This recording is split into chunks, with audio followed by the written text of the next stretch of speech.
Bonsoir à tous, voici les titres de l'actualité de cette édition unique du soir. Les grands sujets de la vie politique nationale, objet d'échange entre le président du Faso et les Burkinabés des États-Unis. Roch-Marc Christian Kaboré a donné à ses compatriotes des éclaircissements sur les questions de justice, de sécurité et de développement. Bientôt, un mécanisme national d'alerte et de réponse aux risques sécuritaires. Le Conseil des ministres de ce vendredi a donné son accord pour la création de ce mécanisme dont la mission est de réduire le délai entre les alertes aux crises et les réponses pour les prévenir. Trouver des solutions endogènes à partir d'expériences de pays africains pour prévenir l'extrémisme violent au Burkina. Sous l'égide du Danemark et du Burkina, experts du domaine de la sécurité et représentants des différentes couches sociales apportent leur contribution à la prévention contre le terrorisme. Et puis l'Euro 2016 a débuté ce soir. La cérémonie d'ouverture s'est déroulée au Stade de France. En match d'ouverture, la France a battu la Roumanie 2-1. Retour sur la rencontre de haut niveau sur le sida à laquelle le président du Faso a participé à New York. Il a présidé un panel sur les fenêtres d'opportunité de financement de la lutte. Il ressort que les pays devront compter sur le financement domestique et la solidarité internationale pour stopper les nouvelles infections à l'horizon 2030. Le point avec Souleymane Sanou et Fousseni Kindo.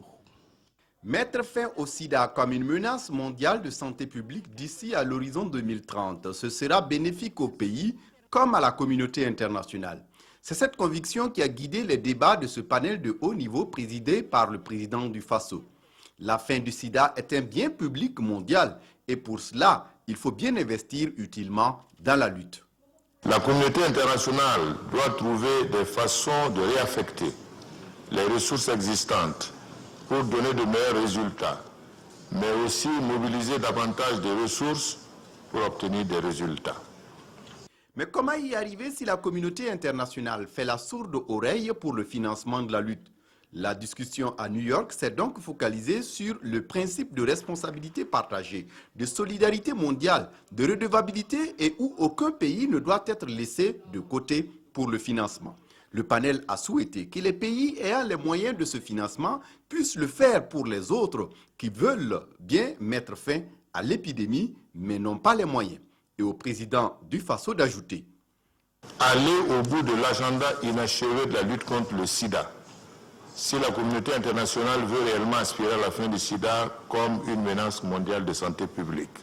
Développer des synergies avec les autres engagements mondiaux, la fin de la pauvreté, l'accès universel à la santé, l'éducation et l'hygiène et l'assainissement du cadre de vie. Favoriser la production locale de médicaments antirétroviraux, y compris à travers des partenariats publics-privés.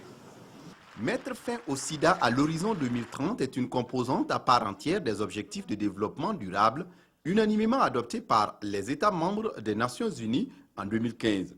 Et à New York, les pays ont surtout rappelé les enseignements tirés de la lutte contre le sida depuis une trentaine d'années pour la promotion du vivre en bonne santé et le bien-être. Au cours de son séjour, le chef de l'État a rencontré les Burkinabés de New York et le personnel de la représentation diplomatique. L'actualité au pays, les projets de développement et les préoccupations des Burkinabés des États-Unis ont fait l'objet d'échanges. Souleymane Sanou, Fousseni Kindo. Une rencontre en famille, c'est ainsi que le président du Faso a souhaité les échanges avec les compatriotes vivant à New York. Roch-Marc Christian Kaboré a apporté les nouvelles du pays. L'actualité au pays est marquée par les questions de justice, de sécurité, mais aussi de développement. Pour le président du Faso, avec les élections municipales, le Burkina Faso a clos le processus de mise en place de ses institutions depuis l'insurrection de 2014 et la transition qui a suivi. Et au président du Faso de rappeler les chantiers qu'il conduit pour les 5 ans de son mandat. À leur tour, les Burkinabés ont exprimé leur joie de pouvoir échanger de vive voix avec le président du Faso. Ils ont en outre exposé leurs préoccupations. Au nombre de ces préoccupations, On peut noter la difficile condition d'obtention du passeport burkinabé pour certains enfants burkinabés, la validité des visas des étudiants burkinabés aux États-Unis, le coût des visas élevés, la reconnaissance des diplômes burkinabés aux États-Unis et le vote des burkinabés de l'extérieur. Les compatriotes ont souhaité, pour la communication gouvernementale, que le gouvernement burkinabé intègre davantage les réseaux sociaux. En outre, ils ont souhaité que le pays appuie le retour et l'installation de la diaspora. Roch-Marc Christian Kaboré a instruit le ministre des Affaires étrangères pour trouver rapidement des solutions à ses préoccupations. Outre les Burkinabés de New York, le président du Faso a aussi rencontré le personnel de la représentation du Burkina Faso aux Nations Unies. À cette rencontre, c'est surtout les difficultés financières et matérielles pour le fonctionnement de la représentation qui ont été évoquées. Roch-Marc Christian Kaboré a rassuré les compatriotes de sa volonté de trouver des solutions pour permettre au personnel d'être dans de meilleures conditions de travail. L'hebdomadaire Conseil des ministres s'est tenu aujourd'hui. 3 principaux points étaient inscrits à l'ordre du jour. Il s'agit de l'adoption d'un décret portant création et fonctionnement du mécanisme d'alerte précoce et de réponse aux risques sécuritaires. Le deuxième point est relatif à la prise en charge des agents recrutés par les collectivités territoriales. Enfin, le Conseil a donné son accord pour la ratification de la Convention d'Uni-Droit sur les biens culturels volés ou illicitement exportés. Jean-Eudes Bayala, Yolande Lompo. Au titre du Premier ministère, le Conseil a adopté un décret portant création, organisation et fonctionnement d'un mécanisme d'alerte précoce et de réponse aux risques sécuritaires. Et sur une période de 5 ans, le pays de l'oncle Sam accompagnera la mise en œuvre de ce mécanisme. Ce mécanisme a pour mission principale de réduire le délai constaté entre les alertes aux crises et les réponses appropriées à donner par le Burkina Faso. Il faut savoir que c'est dans le cadre de la CEDEAO qu'il y a donc une direction de l'alerte précoce au niveau de la CEDEAO et qu'un certain nombre de pays ont déjà mis en place ces mécanismes-là, notamment le Mali et la Côte d'Ivoire. Pour la prise en charge des agents recrutés et formés dans les instituts régionaux de l'administration de l'Est et des Hauts-Bassins, une subvention a été accordée aux collectivités territoriales. Ce personnel-là donc est affecté au niveau des collectivités territoriales et il se posait notamment le questionnement de leur rémunération. Des accords seront passés entre les collectivités et le gouvernement et petit à petit donc sur une période définie, ces agents-là seront au final reversés au niveau des collectivités territoriales pour leur traitement salariaux. Le Conseil a également pris des mesures visant à aider le Burkina Faso dans le cadre de la protection de ses biens culturels. Au niveau donc du ministère des Affaires étrangères, de la coopération et des Burkinabés de l'extérieur, il y a eu l'adoption d'un projet de loi portant autorisation de ratification de la Convention Uni-Droit sur les biens culturels volés ou illicitement exportés. Cette convention-là date du 24 juin de 1995 à Rome. Et il s'agit donc de faire entrer notre pays dans le cadre de la protection de ces biens culturels-là qui sont relativement importants pour notre pays et pour notamment la survie de notre culture nationale. À la présidence du Faso, M. Alidou Ouedraogo prendra les rênes de la commission constitutionnelle. Margaret Mensah Williams, la présidente de la Haute Chambre du Parlement namibien, a été reçue aujourd'hui par le président du Faso. Les deux personnalités ont discuté du renforcement des liens d'amitié et de coopération entre la Namibie et le pays des hommes intègres. Le point de l'audience avec Jean-Eudes Bayala et Yolande Lompo. Accompagnée du président de l'Assemblée nationale Salifou Diallo, la présidente de la Haute Chambre du Parlement de la Namibie est allée rendre une visite de courtoisie au président du Faso. Avec Roch-Marc Christian Kaboré, les échanges ont porté sur le renforcement de la coopération sud-sud. We are all members of the African Union. Nous voulons travailler pour le développement de la coopération en vue de renforcer le développement économique, social et créer de la valeur ajoutée au Burkina Faso et en Namibie. Nous voulons également faire en sorte que nous puissions faire des exportations vers les autres pays. Le président a souligné que nous avons ouvert les portes pour les contacts et les échanges d'expériences. Donc nous sommes là pour Et briser les barrières, qu'elles soient linguistiques ou autres, et montrer que l'Afrique est unique et nous pourrons la rendre prospère. L'ambassadeur de Suède pour le Mali, le Niger, la Mauritanie et le Burkina Faso étaient au palais de Kosiam cet après-midi. Eva Emeus et Roch-Marc Christian Kaboré ont parlé des relations bilatérales. Le diplomate suédois a demandé le soutien du Burkina pour la candidature de son pays au Conseil de sécurité de l'ONU. Plus tôt dans la journée, l'ambassadeur suédois s'est entretenu avec le président de l'Assemblée nationale, Salif Diallo. Le point des audiences avec Yolande Lompo. La diplomate suédoise aux côtés de Roch-Marc Christian Kaboré. Son pays souhaite renforcer ses relations commerciales avec le pays des hommes intègres et œuvre pour le maintien de la paix au Mali. Nous avons discuté aussi les relations commerciales. Nous sommes dans l'industrie de minière, par exemple, il y a le textile et il y a d'autres choses que nous pouvions coopérer sur. Bien avant cet entretien, l'ambassadeur de Suède au Burkina Faso avec résidence à Bamako est allé échanger avec le président de l'Assemblée nationale sur 2 sujets. La Suède est en phase d'obtenir un poste non permanent au Conseil de sécurité de l'ONU et entend prêter sa voix aux pays africains.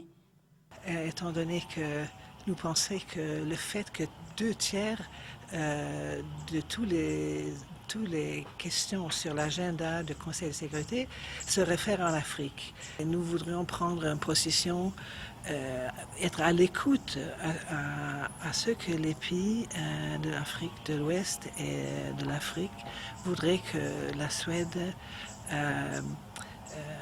présente et travaille pour eux. Le second sujet a concerné la coopération au développement, notamment celle économique et sociale. Surtout dans les domaines ressources naturelles, droits de l'homme, avec surtout avec une base sur les droits des femmes et des enfants, les questions de la grande population jeune. Et concernant la formation de la jeunesse, l'ambassadeur de Suède avance que son pays a déjà formé plus d'une centaine de Burkinabés pour leurs études supérieures. Les ordonnateurs nationaux des pays de la CEDEAO et de la Mauritanie sont réunis à Ouagadougou pour évaluer les progrès réalisés dans la mise en œuvre du programme intégré régional du 10e et 11e FED, le Fonds européen de développement.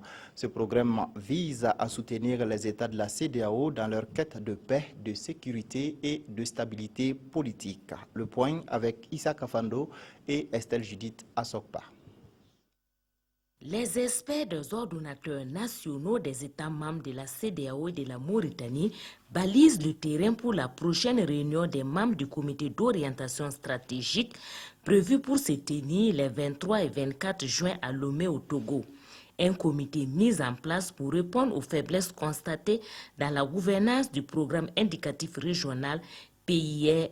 Nous sommes là réunis à Ouagadougou pour passer en revue les projets et programmes de ce programme indicatif régional sur le 10e et 11e FED, mesurer les progrès qui sont réalisés, les avancées je veux dire, mais aussi voir encore une fois les défis restants. C'est en juillet 2015 que le programme indicatif régional a été signé. Il est financé à hauteur d'1,5 milliard d'euros par l'Union européenne, un montant destiné à appuyer les États de l'espace CEDEAO dans les secteurs de concentration comme la paix, la sécurité, la stabilité régionale, l'intégration économique régionale et la résilience. Ce sont ces différentes composantes qui sont proposées avec le partenaire pour leur mise en œuvre, pour nous soulager de tous ces défis, arriver à les relever et permettre à nos populations vraiment d'aspirer à une prospérité sociale et économique.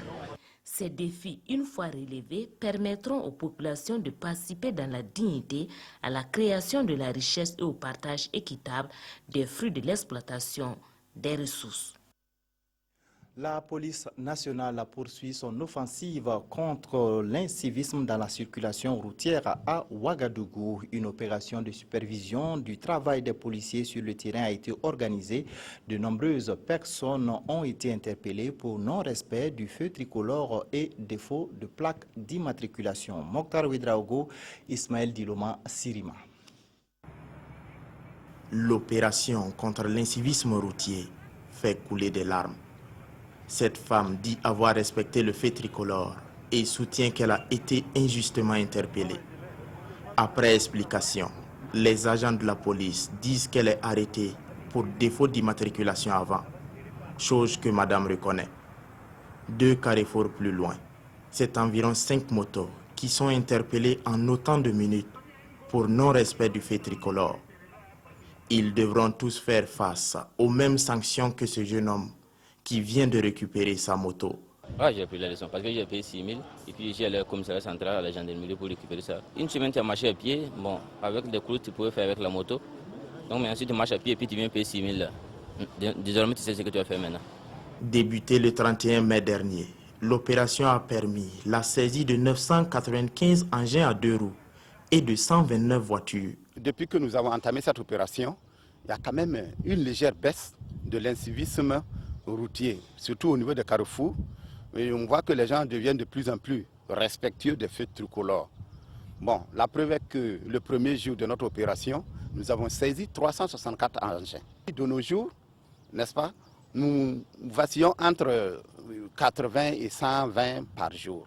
Les responsables de la police, section circulation et sécurité routière, pensent poursuivre l'opération pour ramener l'incivisme routier au niveau 0.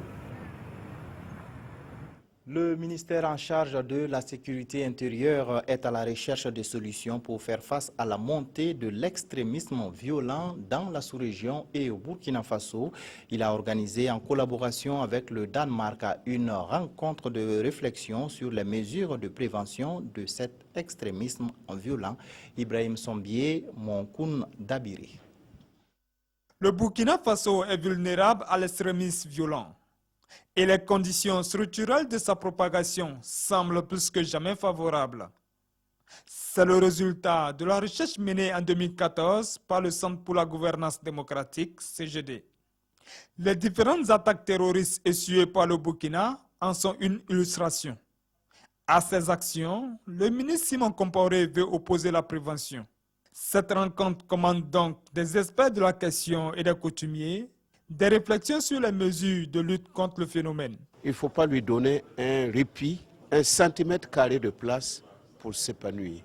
Et là, ce n'est pas seulement la police, la gendarmerie qui peuvent, à eux tout seuls, contrer cet extrémisme violent. C'est aussi les populations, dans leur lieu de travail, dans leur lieu d'habitation, qui peuvent accompagner par des renseignements, mais aussi par une veille vigilante. La lutte contre l'extrémisme dans le Sahel, le Danemark en a fait une priorité.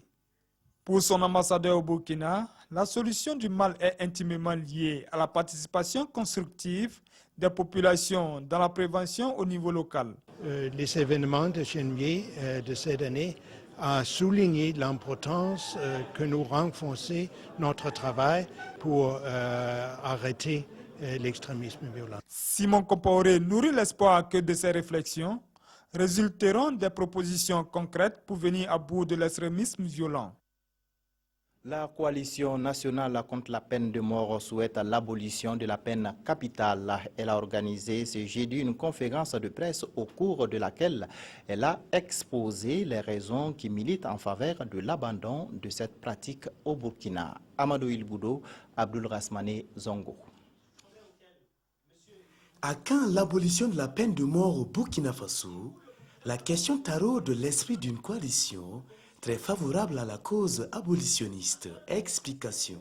La peine de mort, toujours présente donc dans notre dispositif juridique, est anticonstitutionnelle parce qu'il est contraire donc aux dispositions donc de notre constitution donc, qui affirme le caractère sacré de la vie.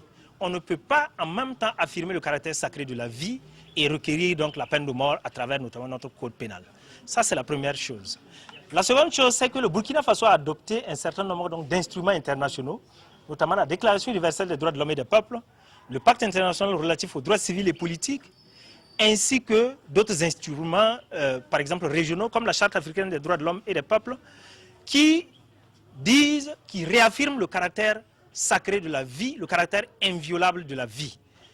Et donc, partant de là, il appartient donc aux autorités qui ont souscrit donc à toutes ces conventions-là de faire les réformes législatives et réglementaires nécessaires pour extirper donc la peine de mort du dispositif législatif donc burkinabé.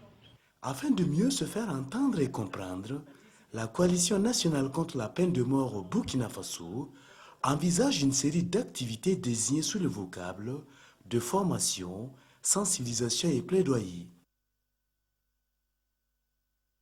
International, la Burkina partage son expérience en matière de microfinance avec les acteurs du domaine. L'approche des groupes villageois d'épargne et de crédit qui permet de former et d'initier à l'épargne a été largement expliquée. Mathias Drabo ou Moussissé. 1,2 milliard de francs CFA. C'est ce montant épargné par les femmes des villages des régions du centre-nord, du centre-est et du sud-ouest, avec l'approche des groupes villageois d'épargne et de crédit, approche VLC. Une approche initiée par Plan International depuis 2006.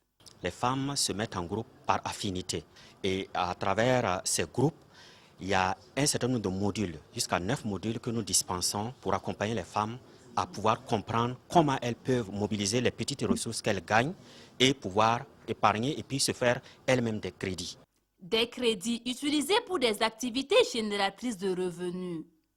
L'approche VLC compte aujourd'hui plus de 80 000 membres, dont 99% de femmes, dans 3 828 groupes d'épargne. Nous disons qu'à travers vraiment ces microcrédits que nous soutenons les femmes à avoir, ça va les permettre à épargner et à lutter contre la pauvreté au sein de leur communauté.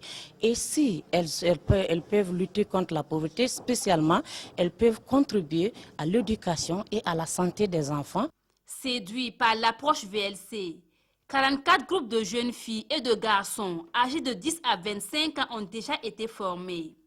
Des groupes d'épargne pour hommes sont en train d'être créés, toujours avec l'appui de Plan International. L'autorité de régulation des communications électroniques et des postes et ses partenaires ont mis en place depuis 2005 des programmes de formation en régulation numérique et régulation des télécommunications. 26 étudiants ont été formés au titre de la promotion 2014-2015, la remise des diplômes avec Alidou Badini et Ramatou Zida. Très honorable, c'est la mention qu'a obtenue Soumanon Sanou. Désormais diplômé d'un master spécialisé en régulation numérique après 2 ans de formation, il reçoit ici son parchemin. Tout comme lui, 25 stagiaires en régulation numérique et en régulation des télécommunications, issus des domaines juridiques, de la gestion de l'ingénierie et de la poste, sont ainsi munis du précieux sésame. Avec pour nom de baptême Thomas Sankara, la promotion se dit apte à relever les défis du secteur des communications électroniques et des postes. Avant, nous avions 3 réseaux qui étaient totalement différents. C'est-à-dire quoi? Nous avons un réseau qui était pour la télévision, un réseau pour l'informatique et un réseau pour les télécoms. Aujourd'hui, avec le développement de la technologie, il se trouve que tous ces 3 réseaux se retrouvent en un seul bloc. Ce qui fait que cela crée un nouveau enjeu en matière de régulation. Donc il fallait maintenant trouver des compétences qui peuvent assurer cette régulation. Et c'est dans ce cadre que nous disons que cette formation était la bienvenue. Cette formation existe depuis 2005. Elle vise à inculquer à ces professionnels les fondements sur les principes, les mécanismes et les instruments de la régulation. Il y a des mutations tous les ans et donc il faut pouvoir réfléchir à ces mutations, pouvoir voir s'il y a un besoin de régulation et s'il y a un besoin de régulation, comment cette régulation doit se mettre en place, doit s'opérer. Les impétrants sont venus de 9 pays d'Afrique et il est attendu d'eux une mutualisation de leurs expériences dans la sous-région. Toute chose qui devrait permettre d'améliorer les processus de mise en œuvre des mécanismes de régulation pour le bien-être des consommateurs. Voilà, le magazine des sports qui suivra cette édition va certainement revenir plus longuement sur les détails de cette rencontre. Suivons à présent la revue de presse avec Sibidi Issa Lankwandi. Les résultats définitifs des élections municipales n'ont toujours pas encore été proclamés par le Conseil d'État, mais au sein des quartiers généraux des partis, la pêche au maire se poursuit. À Ouagadougou, les dés sont jetés et c'est un proche du président Roch-Marc Christian Kaboré qui assumera les fonctions de bourgmestre. Ce sera Armand Bewende, sauf tremblement de terre, annonce Notre Temps. Le journal dit tenir son information de la cellule de communication du MPP qui assure que son nom a fait consensus au sein des conseillers provisoirement élus sous la bannière du parti présidentiel dans le cas Diogo. C'est dans la soirée du 8 juin que les conseillers MPP ont porté leur choix sur l'homme d'affaires écrit le soir. Au vu des résultats des dernières élections municipales dans la capitale, tout porte à croire que l'homme sera le prochain maire de la ville, renchérit le quotidien. Pour Notre Temps, même toute l'opposition et son candidat déclaré n'y pourront rien. À l'image de Ouagadougou, les autres communes aussi se cherchent des maires et le soir de prévenir. Il faut que la population soit vigilante car plus rien ne doit être comme avant dans nos mairies. Que tous ceux qui avaient été élus et qui n'ont rien foutu s'abstiennent, qu'ils sachent que dans ce Burkina, on ne vient plus faire ce que l'on veut. On a besoin d'une nouvelle race de maires poursuit le soir, pas ceux qui transportent les mairies dans leurs mallettes et qui ne sont pas accessibles à ceux qui les ont élus. Un maire doit être proche de ses populations et doit réfléchir avec elles sur comment développer sa commune, conclut le journal. Au deuxième jour de grève des boulangers et pâtissiers, Notre Temps nous apprend que le mot d'ordre est bien respecté dans la capitale. Une grève qui ne se fait pourtant pas sans heurts. Aujourd'hui, Faso rapporte que les grévistes ont pris à partie le gérant d'une glacerie à Ouagadougou, lui intimant de fermer boutique. À Bobo du Lasso, la grève n'est que partiellement suivie. Affiche Sidoya. Voilà qui met fin à cette édition. Merci de l'avoir suivi. Restez en compagnie de nos programmes.